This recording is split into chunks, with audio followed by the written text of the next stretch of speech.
Alright guys, so as you can see, we stopped by, yeah,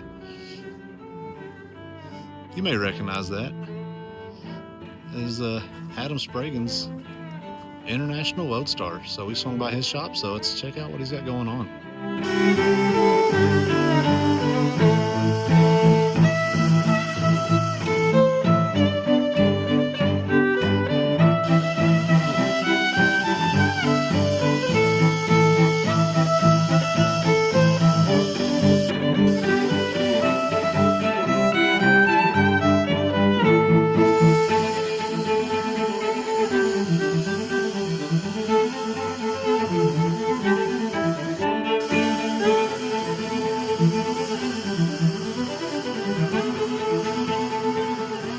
Hey guys, all right, so we're here with Spragen Built Customs, Adam Spragen behind us. So, yeah, like I said, we were coming back down this way we just left Doy King Industries with some wheels, and, so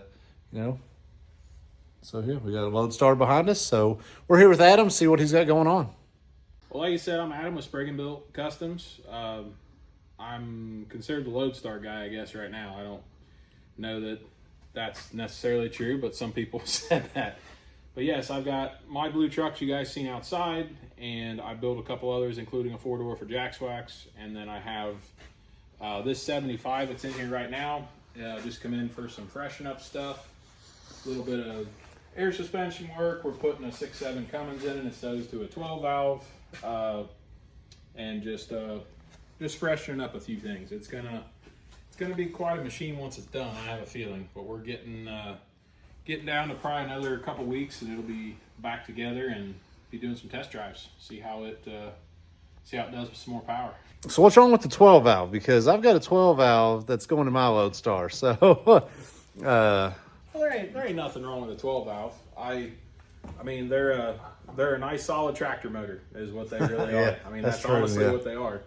But they're a good motor. It just depends on what you're wanting to do with it. I mean, a 12 valve will run you 180 horse and go clear across country and be a sewing machine, and there's no issues. There's no wiring with them, hardly any wiring with them, and they're a good. I mean, to me, they're a good motor. I just have branched outside to just something different, just to be different, and that's really the only main reason why I'm doing it. Is just because for me, sometimes you get, somebody gets a little more thinking about what you're doing. They're like, "Oh, that's not a 12 valve," and it's like, no, it's a common rail motor.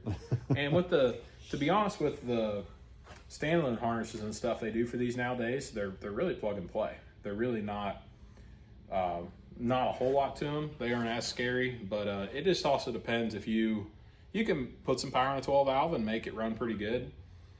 But a lot, especially with like this motor here, you can just take it and put a simple tune on it and make 550 horse, and you can't do that on a 12 valve with a tune. But I mean, they will make that kind of power. I gotcha. Yeah, I don't know what I'm going to do with my 12 valve yet, but it's going to need something because 180 is not going to do it for me. So, no. All right. So I know it's a little bit of a joke for you, or not really a joke, but people don't believe you when you talk about the size of your shop. I know I didn't, and I know that was one of the first things you said when I walked in. And guys, it definitely it looks bigger on camera than it actually is. That's what she said. Well, delivery's all wrong. Butchering it. But yeah, I mean, you said this was a 36 by 48. So it's, I mean, a decent sized shop. But one thing I've noticed, or that I'm finding out as I'm sort of measuring, figuring out where I'm going to put my Loadstar, is those things take up a lot of room. They do. I mean, I know my truck's 19 foot from bumper to bumper. Okay. On mine, this one will be a little shorter than that, but yeah, they take space to not only work around them, but work. Yeah. I mean, they're just. I usually have two in here, and it's honestly cramped to have two of them in here at a time. I'd rather just have one, but. So you've got the one in here now, and you just sort of got hood over there, engine over there. So that's where the other one would usually sit. Yep. And it's this 14-foot eve? Yes. Okay, so Yep. My shop is 12-foot eve, and I definitely feel like that makes it feel a lot bigger in here for sure. Right. Well, and a loft to me is a game changer. If you don't I don't have a loft, That but this is the setup that I'm wanting to do. Basically, I've got the 2 bays, which I've got a little more space in between my doors for, I don't know. I've got mine set up with the lift, with the 4-post, with the vehicles that I can take in and out from underneath of it. But this is what I need, is a loft and with my fab area underneath of it. And really, how wide is your loft? 12 foot. 12 foot. I think mine, from if I go to the beam, is going to be like 14. So it'd, be about like this. But yeah, I definitely want to do that. And I'm currently looking for a bandsaw. How do you like the Ellis?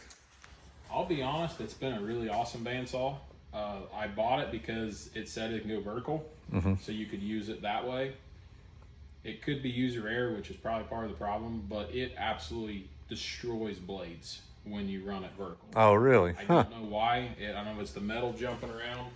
I don't know what it is, but if you're just cutting horizontal stuff like that, and for doing angle stuff and all that, it works awesome.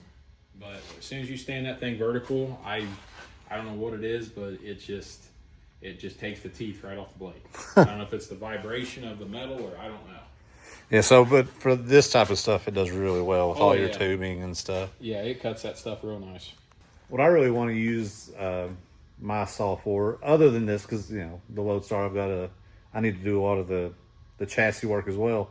But what we're doing more of for people, other than myself, is going to be stainless and titanium work. So I've heard some different things about the Ellis, whether that would be the one I need to go with, because it doesn't have cooling on it. But I know you can set it up with air. I've seen people do that, but that's at top of my list, because I do like the mitering aspect of that bandsaw, where the actual saw itself miters and not the material. I mean, truly, I mean, it was a good investment in my opinion. I mean, it's been good to me, and it's got a big enough throat in it that I can actually cut big stacks in it, and even at 45s and all that. So that was a big reason I wanted it as well, is for cutting larger material. Yeah. Which helps. True. Yeah, and that's the 1800, which is the one I'm looking at as well. And yeah, I think it can go up to, was it 9 inches at 45? I think so. Round? Yeah. I think so. So, because these, the diesel stacks, they get pretty thick. I mean, these are only 6 inch. So what, 8 inches on yours? 8's on mine. Yeah. Yep. Right up there. All right, cool. Well, Adam, I appreciate it. I'm gonna let you get back to work, because as you all can see, he is very busy fixing some stuff. And so yeah. Yep. Nope, not a problem. Appreciate you stopping by. I mean, if you guys want to check out Spragen Built Customs on YouTube, and I'll try to figure out to drop a link like around here somewhere. I'm still learning, so it'll at least be in the comments, or I'll tag him or something. I'll figure out some way to put that in there. But sounds good. Well, thanks for stopping out. Have safe travel home. Well, bye.